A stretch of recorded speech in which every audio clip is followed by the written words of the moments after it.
We meet Dr. Natalia Ortiz, president of the Society of Latin American Medical Professionals for the Delaware Valley, her important contributions in psychiatry, and the work of the society in advancing medical careers for Hispanics. And we hear from a courageous mom who is turning tragedy into action by helping families to avoid the dangers of drowning. It's all here on the next Latino Motion. Join us. Choose to get lost in the woods to gain experience in forest management. Choose to travel through time to understand the past. Choose to soar to pursue a career in dance. Stockton University offers 50 high-quality academic programs, small class sizes, and affordable tuition. Choose to match your interests and talents at one of New Jersey's nationally ranked universities.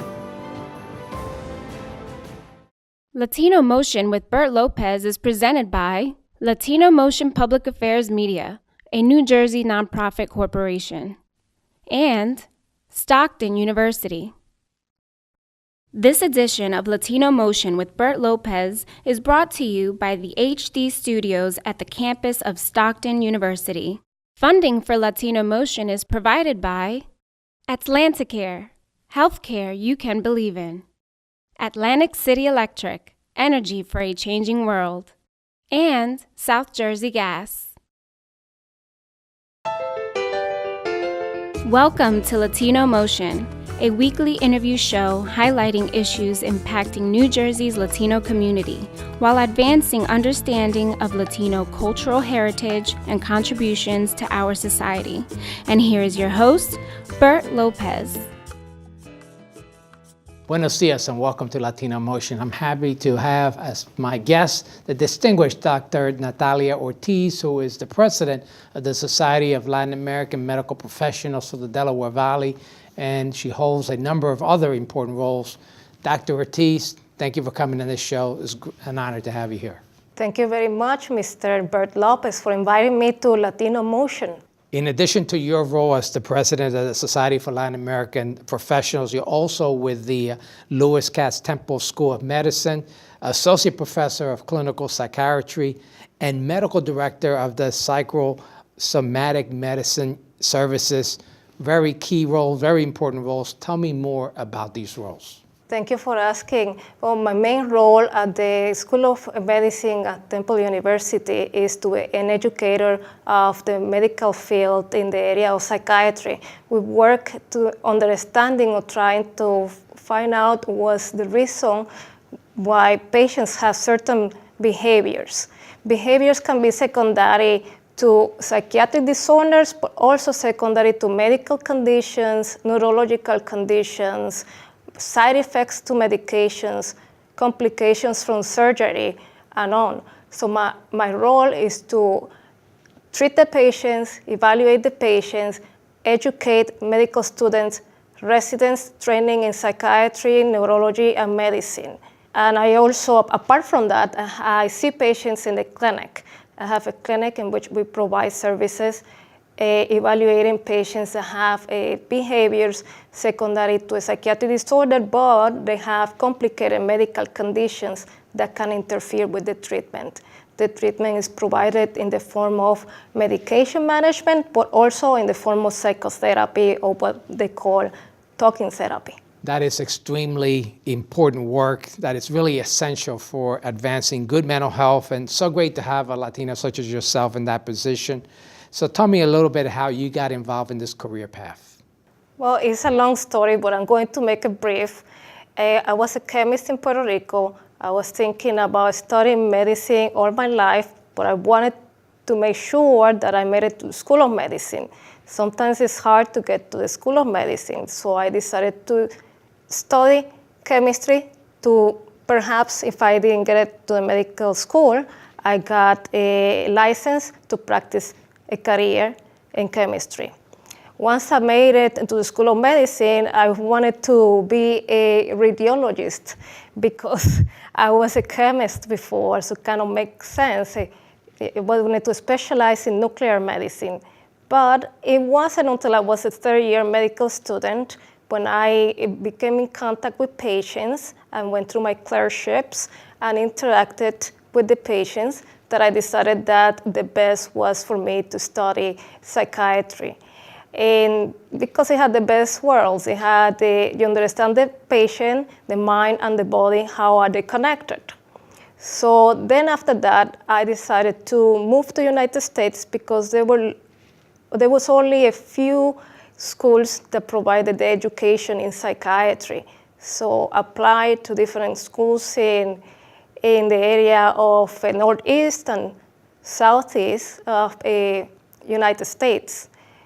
And I got into the program at Temple University. That's another story that I can tell you another time.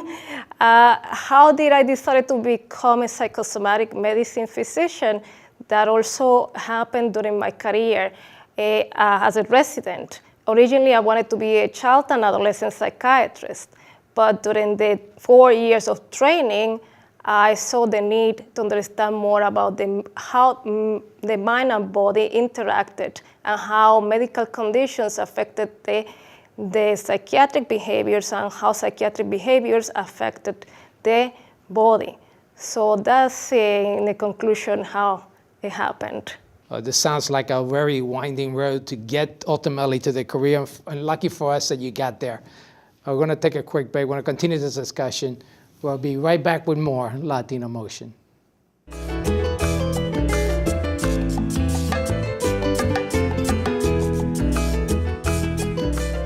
Welcome back to Latino Motion. I'm here with Dr. Natalia Ortiz, President of the Society of the Latin American Medical Professionals for the Delaware Valley, and with the Lewis Katz Temple School of Medicine. And Dr. Ortiz, you certainly had a winding journey for your career, but there were some obstacles that you had to overcome as a Latina. Tell me a little bit about those obstacles. Well, certainly there were a few challenges and hurdles through the career pathway. I don't want to go through all of the details, but it is very important for the Latina that wants to pursue this career to be very persistent, very patient, and all Latinas to empower each other. There's still some hurdles there. It's getting better, but there were issues about the language, the culture. Working hours in the past, they used to be like 36 hours in the past every 4 days. When we were on call, what they call on call, when you were working directly with the patients in the clinical setting. Things like that had changed, but there's a lot of work to do. You have certainly played a big role in advancing medical careers for others and in helping to break down the disparities that exist in the Latino community. Tell me a little more about that work. I'm currently the president of what we call SILAMP. It's the Society of Ibero Latin American Medical Professionals. Basically, it's a nonprofit organization that was founded in 1991 by a group of physicians. But now its mission is to include more than the physicians. We have all healthcare professionals that have an interest in working with Hispanic or Latin American patients. Our mission is to promote the education in healthcare. How do we do that? So we help the medical professionals or the healthcare professionals, as you said, that are working with the Latino American patients. We help them through educational programs. We also promote the community. We have a community of professionals that have an interest in the Latino, Hispanic, affairs or how the culture affects the healthcare. We also want to promote the education of Latino, Hispanic students enrolled in college or universities. We want to help them to accomplish their dreams of finishing a career in healthcare. So this is very amazing work that you're doing, certainly something that's very much needed in the community. And we do want to talk about the important initiatives that you and the society are engaged in. We're going to take a quick break, but we'll be right back with more Latino Motion. Latino Motion with Bert Lopez is presented by Latino Motion Public Affairs Media, a New Jersey nonprofit corporation. Join us online at www.latinomotion.tv. Find us on YouTube, Facebook, and Twitter. We encourage your comments and contributions for show topics. Welcome back to Latino Motion. We continue our discussion with Dr. Natalia Ortiz as we discuss the important work that the Society of Latin American Medical Professionals for the Delaware Valley is doing. And Dr. Ortiz, let's talk about some of the very important initiatives you have underway. So I can tell you about the three main initiatives. So one, we have the Dr. Carlos Finlay Conference. It's a multidisciplinary conference that we have every spring between Philadelphia and New Jersey. We discuss the updated information in medicine to educate the healthcare professionals taking care of our patients, Hispanic Latino American patients. The second one is scholarships that we are going to talk about to provide help the education of the students.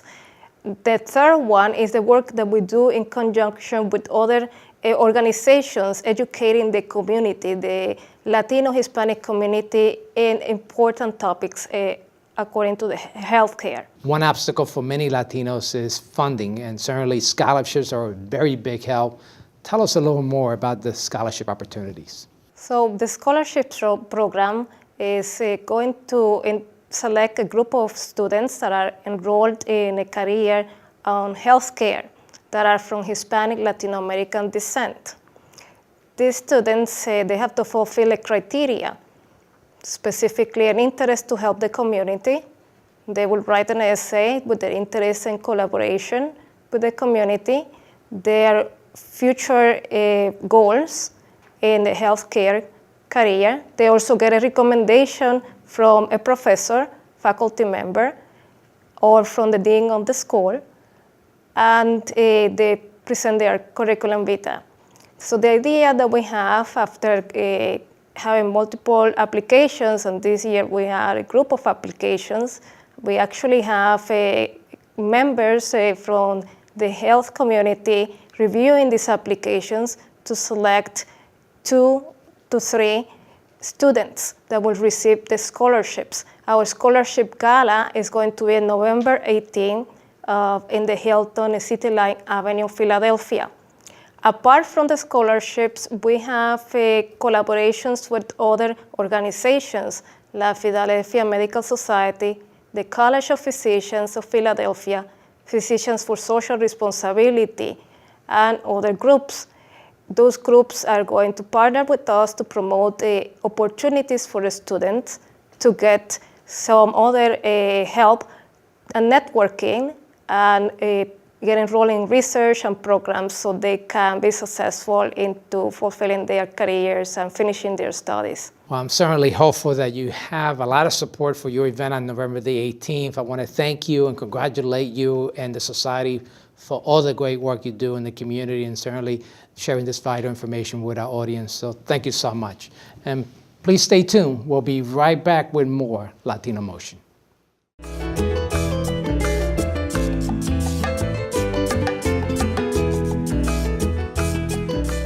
Welcome back to Latino Motion. Between 2011 and 2015, 274 people lost their lives in drownings in New Jersey. Since last May, at least 27 people have lost their lives in accidental drownings. Bertice Ocando and her sister, Denise Diaz, are here to talk about their important mission to help this tragedy from happening to other families. Ladies, welcome to Latino Motion. Thanks for having us. And I know you suffered a great loss in your family, a tragedy, but yet you're here to help promote awareness about drownings. Tell me a little bit about the tragedy that happened in your family. I lost my daughter, Dominique.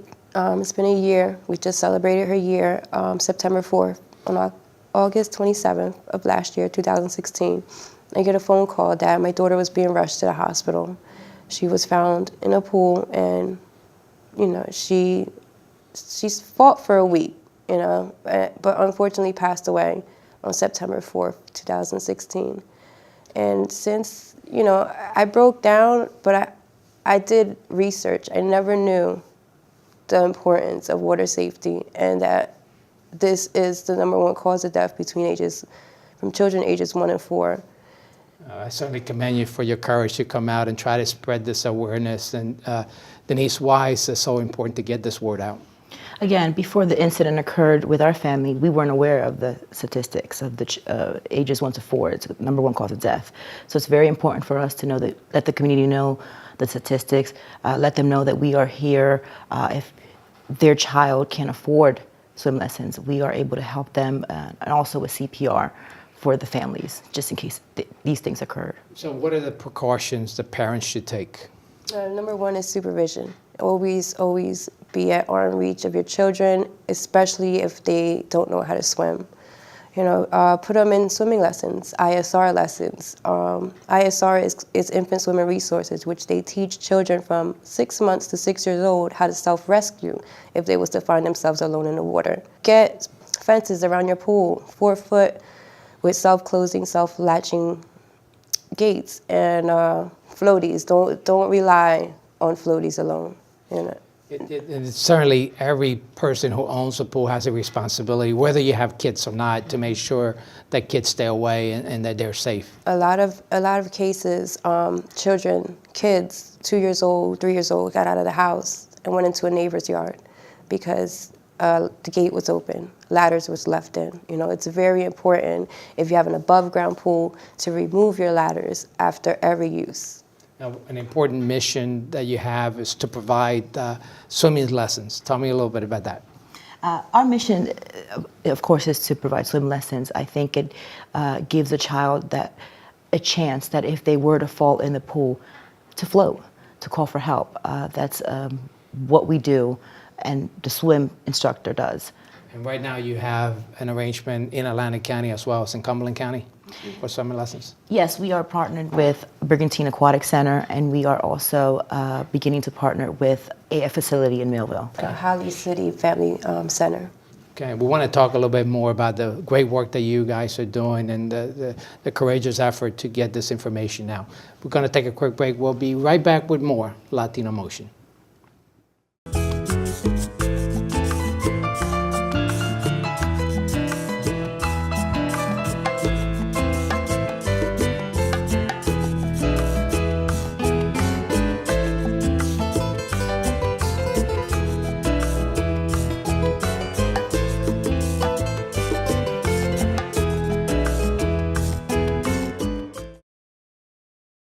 Welcome back to Latino Motion. I'm here with Beatriz and Denise, who are on a mission to prevent drowning tragedies like theirs from happening to other families. And ladies, you started an organization. Tell me about the organization and to date, how you've helped other families. So far, we've done 18 scholarships with all the limited fundings that we have, because we are new. We've just been incorporated in February. We set up at events to give out brochures and put out the awareness. The awareness is very important. And obviously, you've also are reaching out to other families that are going through this tragedy. Yes. Tell me a little bit about that. As soon as we hear of a drowning, it hits home. We've been through it, so we reach out. We just for moral support, to let them know they're not alone. It's not your fault. It happens. Denise, I know you've been very supportive of your sister. Why is that support so critical? It's very critical because of the staggering statistics of the death that occurs between the ages 1 to 4 is drowning. It's the #1 cause. We want to let the community know education is key, and also to have them enroll their children in swim lessons to avoid these tragedies from occurring. And obviously, awareness is so very important. Tell me about some of the initiatives. You mentioned the fundraising, obviously, to help provide the swim lessons. And I understand you have one planned coming up. Tell me a little bit about that. We have a coin drop at Walmart, actually. They've been really great in letting us put a stand outside. We are passing brochures. We even have applications for families who want to have their children enrolled in swim lessons. We're also attending Faces for Autism Walk on October 28th And we also are having a walk of our own next year, August 25th, 2018. It's important to note that this could happen to anyone, and the big impact is on minority communities, right, to be able to get them those lessons, and that's very critical, isn't it? Yeah, and pool safety equipment is key. You know, you just can't go and buy a pool. You have to be mindful that kids get out, you know, they wander, you know, and it don't even have to be your own kids, it could be your neighbor's kids. You know, just be mindful that once you buy this pool, you are responsible. It's a big responsibility, Yes. and one of the things also pointing out, you know, you have summer camps, you have other opportunities where kids could be in danger. What should parents be looking out for? Well, you really can't do too much when they go to camp. I would say do research. Make sure that you know all the activities that's going to be going on in this camp. You know, a good friend of mine, she has an organization of her own, and she lost her son to a drowning at a summer camp. It's very important you have those lessons so Yes. that if they're confronted with the water, at least they could swim know, and swimming and get help, correct? Yeah, that's correct. Well, ladies, this is very important information, and you're both very courageous to come out and really turn your tragedy into hope for others and really saving other lives. So thank you for sharing this information. And thank you for joining us at home once again here on Latino Motion.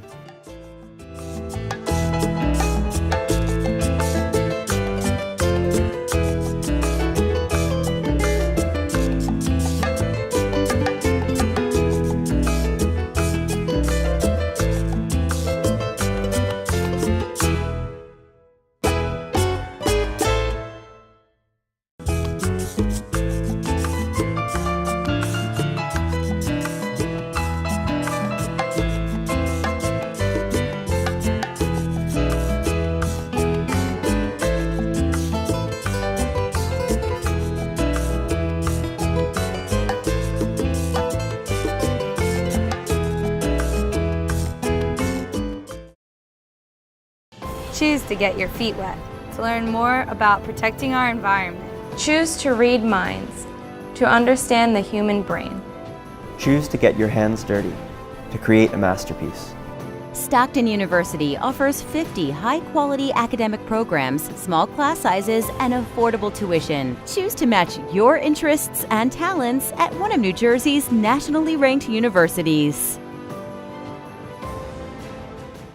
Funding for Latino Motion is provided by Atlanticare, healthcare you can believe in. Atlantic City Electric, energy for a changing world. And South Jersey Gas.